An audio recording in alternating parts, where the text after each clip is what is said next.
Hello, everybody, and Happy New Year. Winter has come. You can feel it. And I'm not just talking about the weather. There's a growing sense of dread that our democracy is on the brink of disaster in a far more definitive way than we saw in 2016 and even in 2020. Everyone is wondering, what if Donald Trump wins again? It's a question I get asked over and over again. What will happen? I don't know. Nobody knows for sure. But I've been saying for years now, America as we know it and the American way of life is at grave risk. Our republic faces an unprecedented fundamental threat. Many are treating it like the season finale of a TV show, like there's no real difference between Donald Trump and Joe Biden, when of course the two candidates are worlds apart. If our democracy fails, if Trump somehow wins the second term, everything will change. Michelle Obama knows it. I am terrified about what could possibly happen because our leaders matter. Who we select, who speaks for us, who holds that bully pulpit. It affects us in ways that sometimes I think people take for granted. Chris Christie knows it too. I am not going to be part of a generation who willingly stands by and says, it's too hard, he's too loud, he's too strong, and the only country that can defeat America is America. And the only people that can stop it are us. Chris Christie sounds like he's stumping for Biden already. And Jill Biden will also be stumping for Joe too. We have to win. We must win. We cannot let go of our democracy. And if you don't? I don't know. I can't even think about it. No, I can't think about it. And Joe Biden most definitely knows it. Others say it's all too complicated. You're averting your eyes, hoping for the best, but you don't want to get involved. Some of you are hoping it'll just go away if you don't look at it. But that's not the case. If everyone chooses to look away and no one takes part, I can guarantee you the very worst will happen. Our democracy will be over. By definition, every American has a voice in this. And in an election so unusual and unprecedented, every vote in every state will count. Remember in 1980 when Ronald Reagan beat Jimmy Carter, even winning states like New York? That's because there was a third-party candidate, just like Robert Kennedy is running this year. So make sure that no matter where you live, you're taking this election seriously, because every vote will count. For those of you who need clarification on this, let me explain what's going on. Beginning in 2016, but likely earlier, a coalition of nations, networks, and powerful interests conspired against the idea of democracy, mainly American democracy.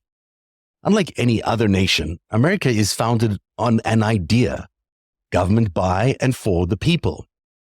Destroy the idea, and you destroy America itself. And who exactly is threatening democracy? I call them the enemies of democracy, the EOD. They include nation-states like Russia, China, Saudi Arabia, and the UAE, and democracies like Israel, Hungary, and Turkey that have slidden into dictatorships. You can see in those countries what happens when a dictator takes over, and a glimpse of what America might look like under Donald Trump, and it's very unappealing. The enemies of democracy include well-funded groups like the Council for National Policy and the Federalist Society, religious organizations and networks like Opus Dei, the Catholic Knights of Malta, and the ultra-Orthodox Chabad Jews, and a lot of billionaires. What the enemies of democracy have been doing is spending a fortune on creating a facade. So what you see on cable networks is really just a show. The real forces are taking place behind the scenes, where the EOD has funded these massive organizations that are designed to divide us, that are designed to lie to us and control our narratives. They have compromised the entire GOP, the entire Republican Party. If you often sense that there's an untold story you're not hearing, trust those feelings, because there's an untold story, and the biggest untold story in the news right now is the document release of the Ghislaine Maxwell and Jeffrey Epstein court files. It's a sordid affair. An influential financier with a bottomless appetite for girls, his occasional girlfriend, the daughter of a notorious Mossad agent, Robert Maxwell, and for years, they've been trafficking young women to the rich and powerful. And when you follow this stuff on Twitter or read the news reports, the implication is that these famous friends, these powerful politicians and celebrities, are part of some disgusting pedophile network that is preying on victims. And perhaps in some cases, that might be the case. But more often than not, when you really look at what Epstein and Maxwell did, is they hunted for these celebrities. They chased after these prominent politicians and academics, and they spent hours in nightclubs searching for just the right girl to match up to Prince Andrew, just the right girl for Bill Clinton and Bill Richardson. Of course, now none of this reduces the actual culpability or the guilt of each of those politicians. They should have known better. But in many cases, high-profile targets were being preyed upon by Epstein and Maxwell. They were being targeted and then they were entrapped. It was on the show in 2019 that the world first found out precisely what Epstein and Maxwell had done. That they were running a compromat factory, blackmailing American politicians and public figures, and doing it for Israeli military intelligence. I was able to reveal this after interviewing a former senior commander of Israeli military intelligence, Ari Ben-Menashe. He confirmed the ongoing ties with Omad, Israeli military intelligence, and he had also confirmed that Robert Maxwell was a Mossad asset years earlier, so he definitely has credibility in this area. This episode is designed to look back at one of our top 5 episodes, but there's a lot of new information coming tonight. It's a shortened version of the original episode, and stick around because I have a lot of new information to share about what we discovered in the Epstein flight logs, plus brand new information about Clinton and Epstein and Trump and Epstein.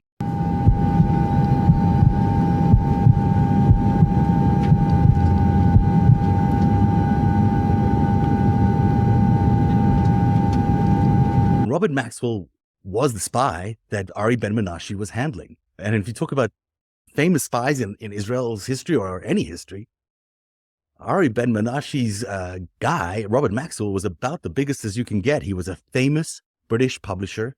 He ran the Daily Mirror.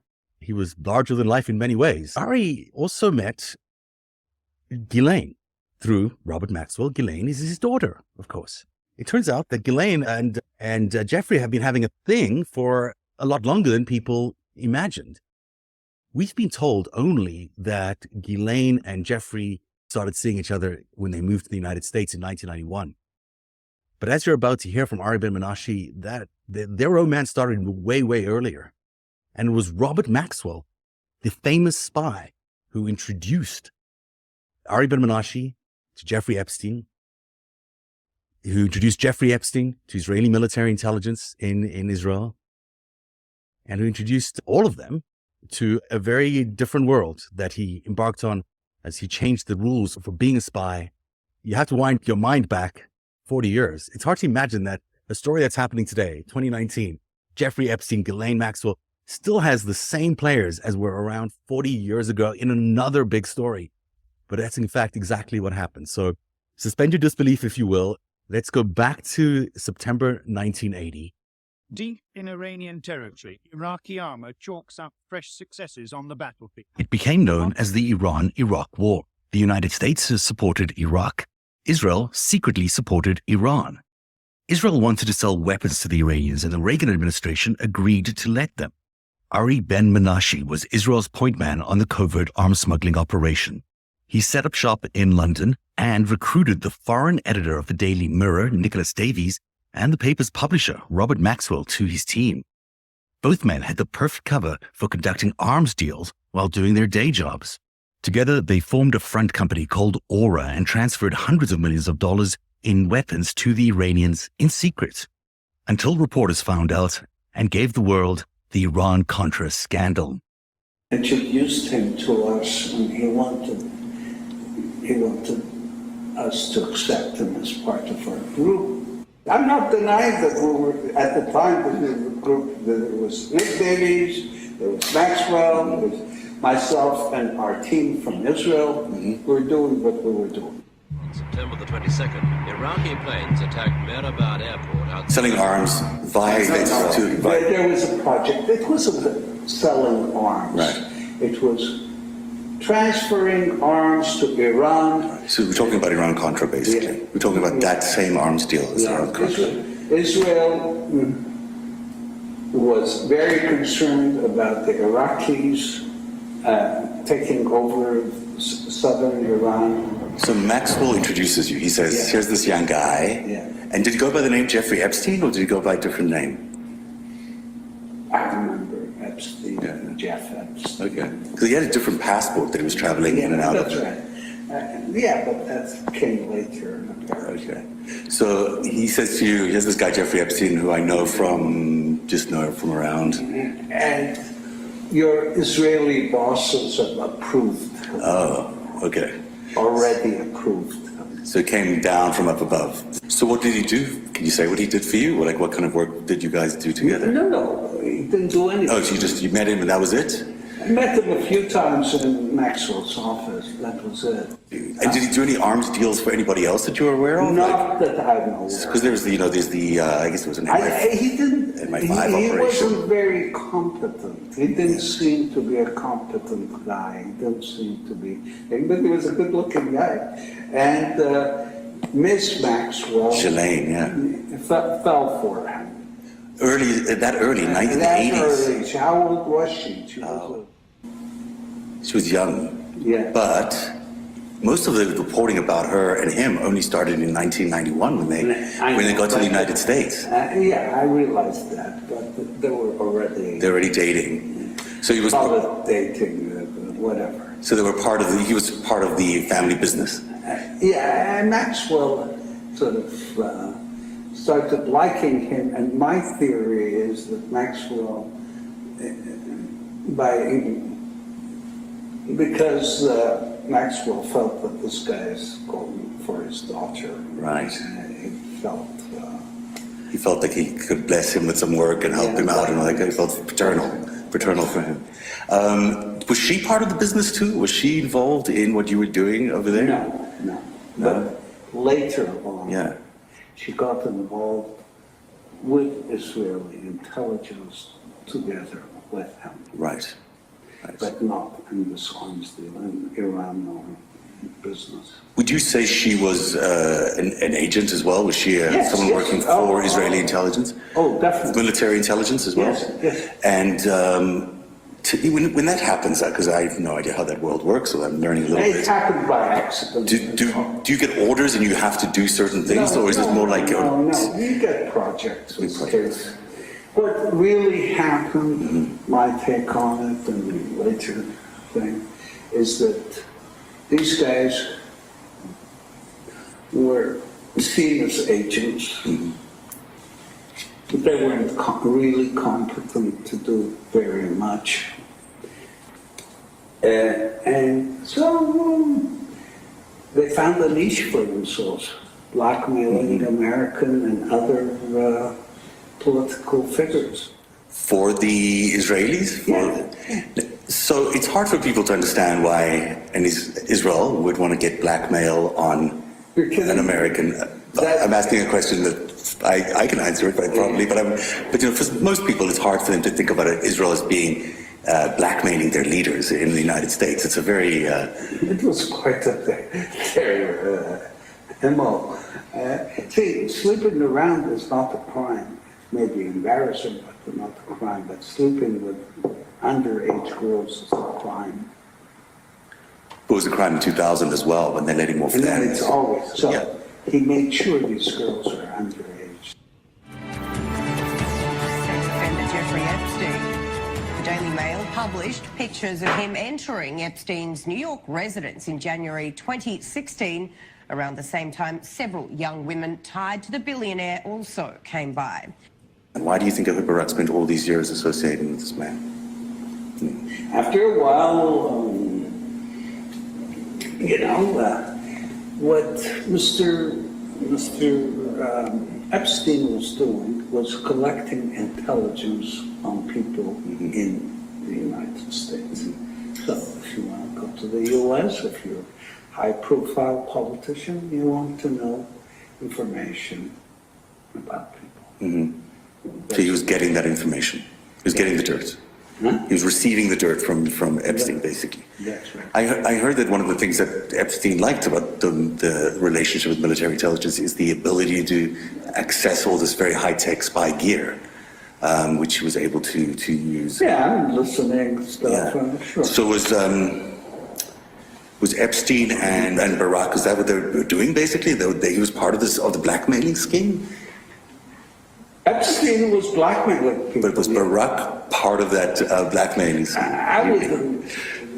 He would benefit. He'd benefit from it. Was he providing technology for it? He was too high up to do it directly himself, but he would give the go-ahead. A special report from ABC News. News for you. Sources telling ABC News that Jeffrey Epstein died by suicide overnight at the Metropolitan Correctional Center in Manhattan. I spent 11 months and 3 weeks in the same place Epstein was, and it would have been impossible to commit suicide. Impossible. Oh, you were at MCC in New York? I was in MCC wow. in New York, same place. No one commits suicide at MCC. It's impossible. Right. Impossible. Right. So who did it then? Who did it?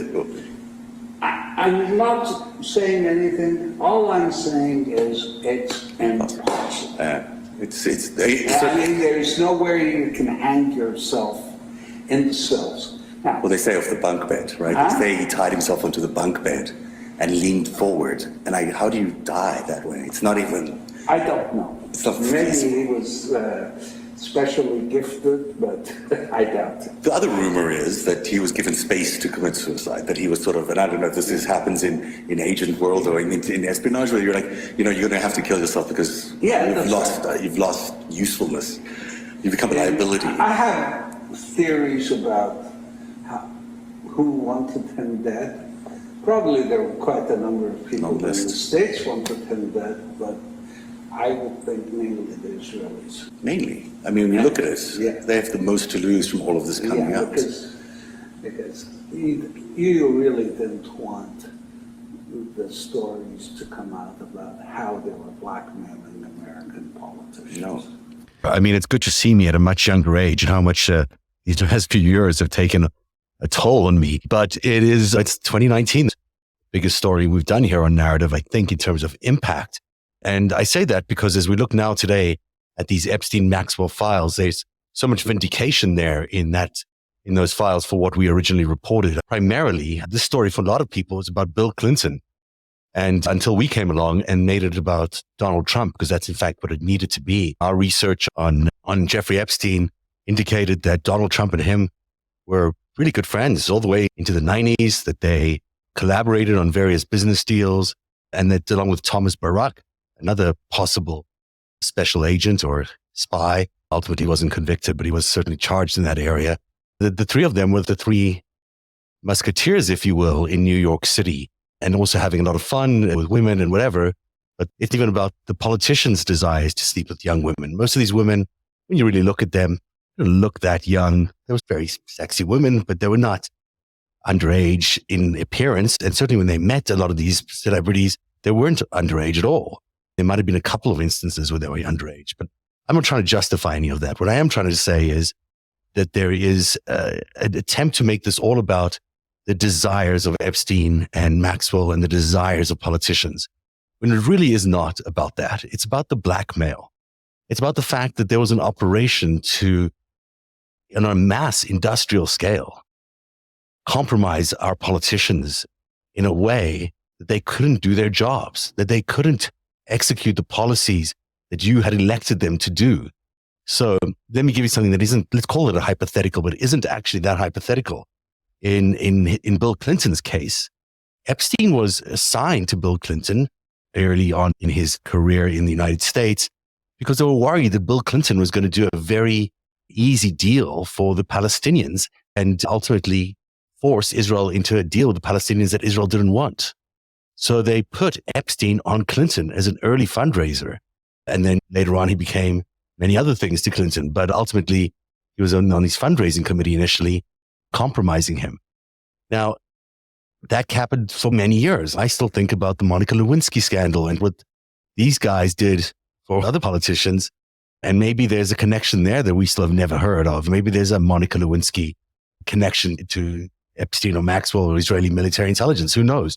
It does seem to me that he was a target well before he was even in power, and that Jeffrey Epstein was assigned to Bill Clinton to make sure that perhaps the Oslo Accords wouldn't be instituted correctly, or that there wouldn't be a successful peace deal that Bill Clinton could assign. I'm going to say that's hypothetical for now, but it's not completely hypothetical. It's based on some comments I've heard over the years.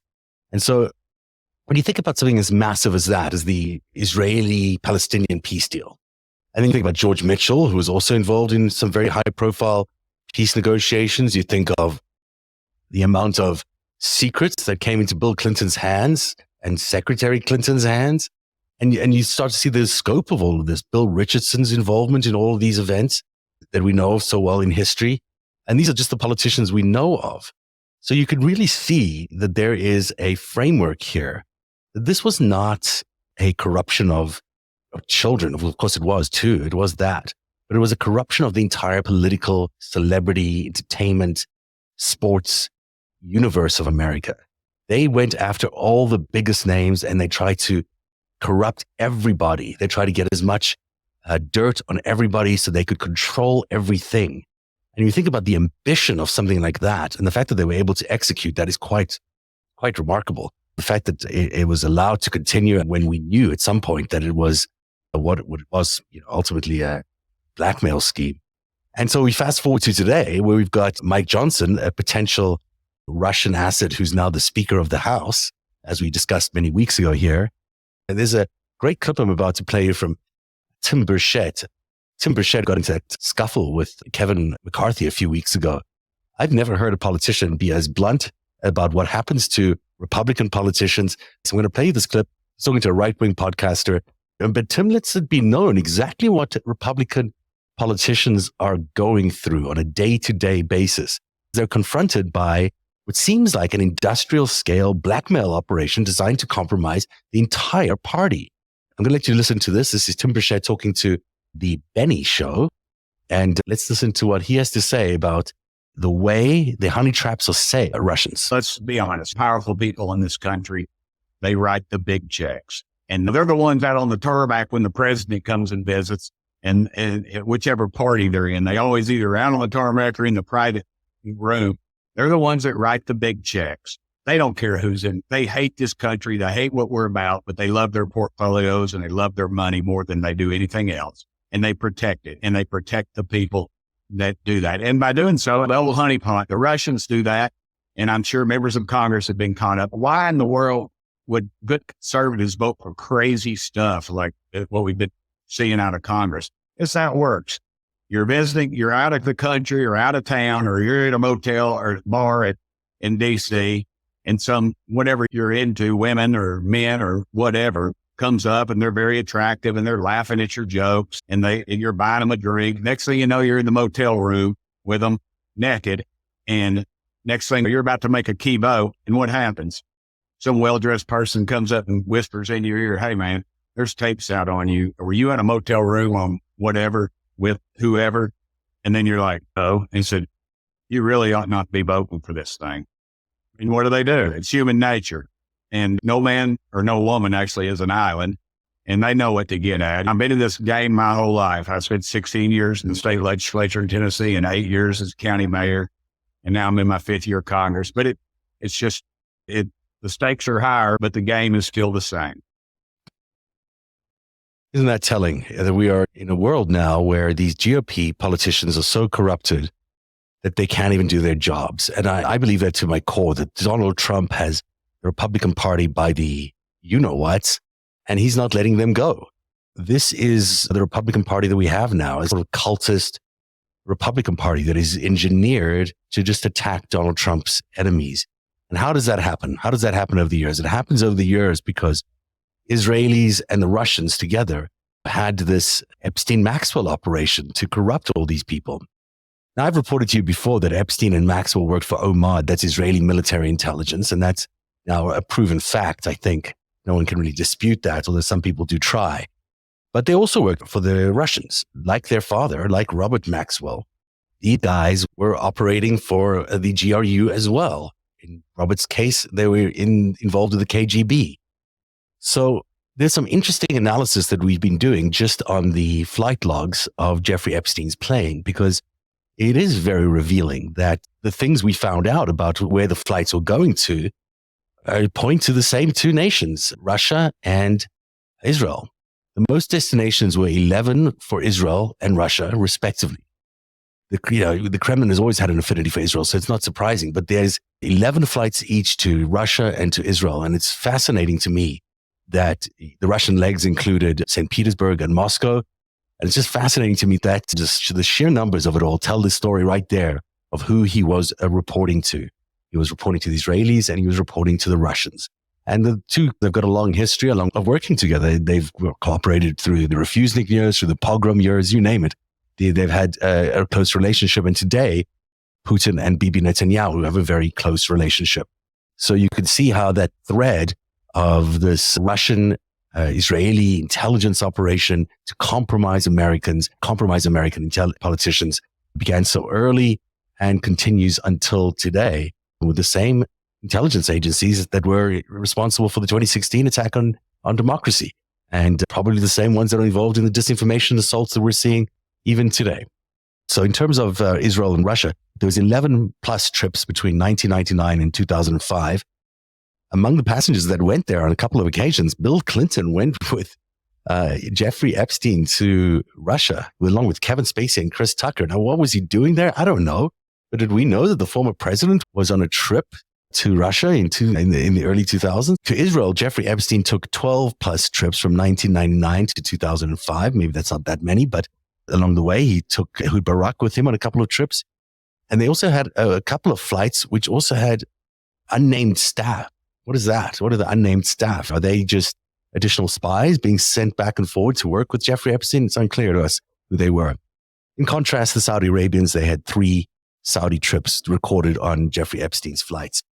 That did include some royals. Now, with Clinton, between 2002 and 2003, in just 1 year period, maybe it's 2 year period, let's call it a 2 year period, Clinton went on 11 trips with Jeffrey Epstein. And this is after he was probably compromised, involving Monaco or whatever else. It's probably after that all happened that Bill Clinton still connected with Jeffrey Epstein on a really friendly basis. And I don't know why that is. You'd think the guy compromised you, you'd probably not continue to have this friendship. But maybe he didn't know, or maybe there's a lot of money that was being offered to Bill Clinton through the Clinton Foundation, which Jeffrey Epstein always used to say was his idea. 11 total Clinton flights between 2002 and 2003, according to the manifest.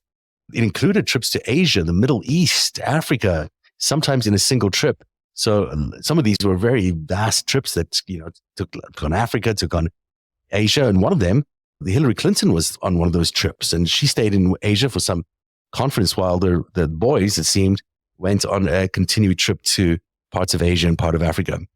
Did Bill Clinton lose his ability to understand that Jeffrey Epstein was compromising him? Did he not know ever at all that he was being compromised? And does he know today? Does he know the extent of it? Certainly in any public comments, Bill Clinton has always said that it's been 4 trips to the island and that was it. But let me just tell you a little bit about the difference between Donald Trump and Bill Clinton in terms of Epstein. 2 former presidents, very distinct guys, one's a Democrat, one's a Republican. Their relationship with Jeffrey Epstein is different. Trump was a mobster in New York and very much in cahoots with Jeffrey Epstein in many things, including chasing women, but also in various schemes and business deals they had, you name it. These guys were not unfamiliar with each other in a business sense. Remember that Donald Trump did the Miss Teen America contest. There's always been questions about what happened to the girls there. We've had people on our show discuss the controversial events. So when you look at Epstein and Donald Trump, you have to ask the question, they were more business partners. Bill Clinton was someone that they needed to compromise, that Epstein and Maxwell knew they had to get on tape with some young women in order to keep him in check. I'm not saying that did happen. It seems like maybe it did. But Donald Trump, they didn't really need to compromise him, although maybe they did, but I don't think that was the point. I think in their case, they were mostly working with him, or at least allied with him. And that's why, they were wild and fancy free in the 1990s. And that's why we didn't see Donald Trump so much at the island, because it wasn't really that crowd. It wasn't really the mobster crowd that they were trying to compromise. They were trying to compromise the celebrities and politicians. So this idea that somehow Donald Trump is saving kids by exposing Epstein is completely nonsense. He was there at the founding of Epstein. And when you look at the genealogy, the mobology of both Jeffrey Epstein and Donald Trump, you'll find a lot of the same people. This was meant to be a top 5 countdown of the shows today. There were 4 other shows in our top 5 countdown, and we will get to them probably as in one show in the near future and count down the top 5. But if you missed them, they're in our Substack and they're in our Patreon. Those are really important episodes for understanding how we got to where we are today. And this is what I was trying to do in this opening episode, is just bring people up to speed about this enormous universe of operations that have taken place to bring us up to 2024. We had the Jeffrey Epstein Maxwell operation.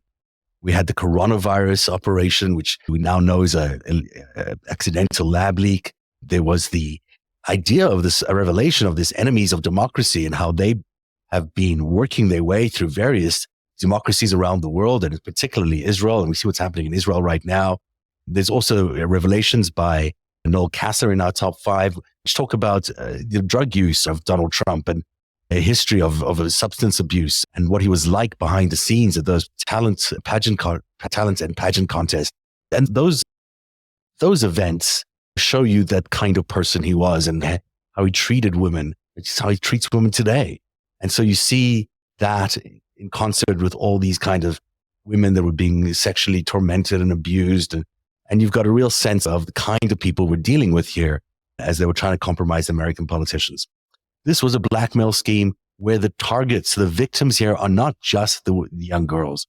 The victims here are the politicians, and the victims are the voters, the American voters who had their power taken away from them by this compromising. Every time a politician was compromised, what you voted for was discarded. And so we have to understand that in this context, this operation, the Epstein-Maxwell operation, was massive. It took down our ability to operate as a democracy for many years because so many people were compromised, and probably still are today, if you think about it. So keep that in mind. The blackmail is the thing. The blackmail of politicians is the thing. It's not about the abuse of the young women, although that is a very credible and an important thing to be concerned about. It's the blackmail that everyone should focus on. And certainly the way we now know that Epstein took 11 flights to Russia and then 11 flights to Israel certainly underlines what I've been reporting for many years, that he is an Israeli military asset and has been and was. Of course, he's dead now. But the relationship also extended to the Russians.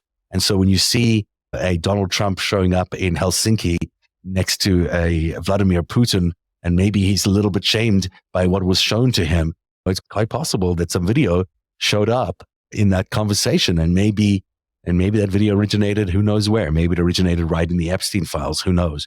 But that Putin would have had access to all that content, and the Israelis would have had access to all that content, and they would have used it when necessary to convince people to do whatever they're doing. And we think about the House Speaker today, Mike Johnson.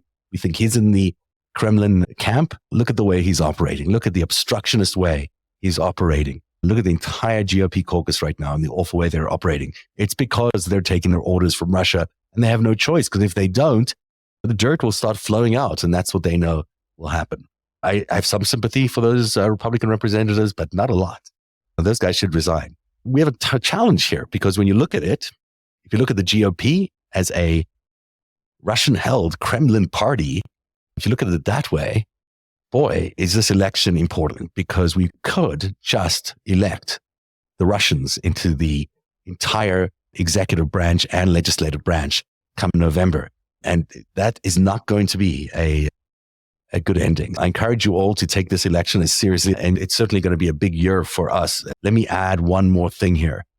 We now have a Substack at narrative.substack.com. That may go to our main narrative.org domain at some point. Please check it out, because it's different than Patreon. I don't want people just moving from one platform to another if you're getting the same content. But if you're making a choice of the way you want to live with the Narrative, and I hope you will donate to Narrative, and I hope you'll subscribe to Narrative this year. It's so important that we can continue to do this work. Just think of all the stories in our top 5. Imagine those 5 stories had not been exposed. Imagine we were still here in a world where we didn't think China was a part of the enemies of democracy, whether it's $8 a month or 10 or whatever it is you decide to subscribe at. think about that money as being incredibly valuable to history and to the record. And that's how we get to spend. This is how we win at the end of the day. We win by investigating them and revealing who they are. So Substack is narrative.substack.com, patreon.com/narrative. And on YouTube, you can join as well by going to youtube.com/@ and then narrative. I look forward to fighting this battle for democracy. This is going to be an incredibly important year. I hope and pray that all of you will be up for the fight. It is going to be vital that we all spend time and energy in solving this problem that Donald Trump and company have created in America. We just have maybe 10 months of democracy left. I hope you enjoyed it. I hope you got some good information out of this. And I appreciate you so much for being here, because without you, there would be no narrative. And without narrative, there'd be no opportunity for us to be able to do this the way we need to do this. Just looking at some of the comments here, just so I don't want to miss anything. It's on YouTube. People are saying, I'm confounded. We are here again after everything. I can't believe we're here again after everything either. It's stunning to me that we are back to where we began. And this is just the reality of this situation. These forces are very powerful. They are intending to take out America. They are aiming at the core of who we are. We never won this war. We delayed this war, and now we're still fighting it. And I want people to understand that we are still very much in the throes of this battle. And we never really won. We never really got out of it. And when you can see the manipulation of the courts, when you can see how people are manipulating every single bit of news out there, the disinformation, the misinformation, boy, you can tell that we are still very much in the heart of it. The court cases, all of that, I wouldn't put too much into that. It would be great, wouldn't it, if we won those court cases and everything was over, but it's not. It's not. This is an incredibly sophisticated, multi-leveled, multinational operation designed to destroy the biggest superpower in the world. That's what we're dealing with. So if you think just the ordinary, hey, let's just show up and protest, or let's just vote, that's going to work, there's got to be a lot more that's going on. And I believe there is a lot more going on. Thankfully to our president, Joe Biden, who's doing an immense job taking this on. But this is far from over. Anything can happen in November. Anything, really.